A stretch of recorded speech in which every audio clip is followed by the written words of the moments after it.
Now, there are a number of legal, many, I want to say infinitesimal. There are so many different potential regulatory structures that are going to limit, for example, an insurance company's ability to get into a medical device, or really anybody, as long as we're talking about here in the U.S. For example, the Computer Fraud and Abuse Act, which is generally an extremely overbroad and poorly applied piece of law, it prohibits, as a criminal matter, but also creates a civil cause of action for the unauthorized access of a computer, and that would include potentially a medical device.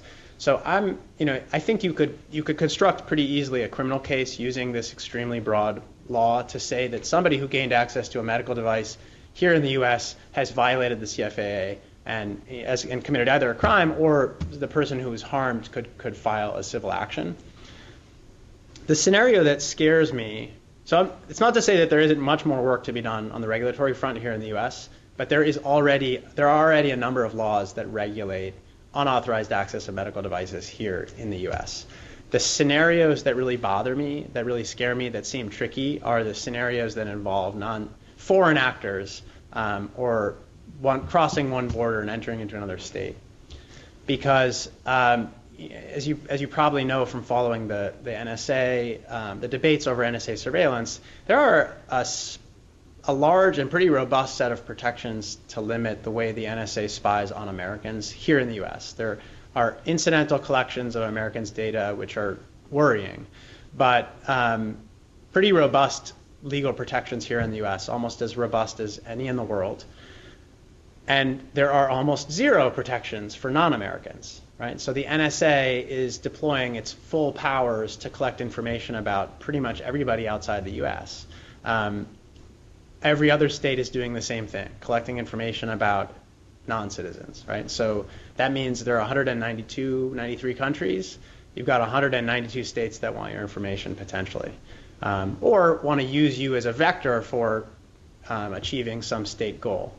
And you didn't used to be really much of a vector when you were just a person who had a suitcase, right? But now if you have a phone and a laptop and maybe a pacemaker, you have these tools that might potentially allow a state to use you as a way to gain access to an American network, whether it's your corporate network, your university network, or some third computer network. It's not just a problem because there are no current laws on the books when it comes to international cooperation regarding hacking. It's that I don't see a clear path forward in terms of building an international framework. It's easy to say, of course, what we need, this is an international problem. The internet in its highest form is seen as an international network. Of course, it's very domesticated now. There are very different internets in each state, and states are very jealous of their territory and the way that the internet behaves on their territory, and that's an important battle that's playing out, and it will play out, I think, with medical devices as well. But my fear is that it would be great if we could come up with an international treaty that resolved some of these questions, potentially provided international rights of privacy that could be applied to what a state might do to one's computers, one's medical devices, one's body. We're so far apart in terms of the major players that I don't see the prospect of a meaningful international treaty on cybersecurity issues. I think you could get a treaty that's good between not many states, or you could get a treaty with lots of states that's not very good. And of course, what we need is a treaty that's good with lots of states.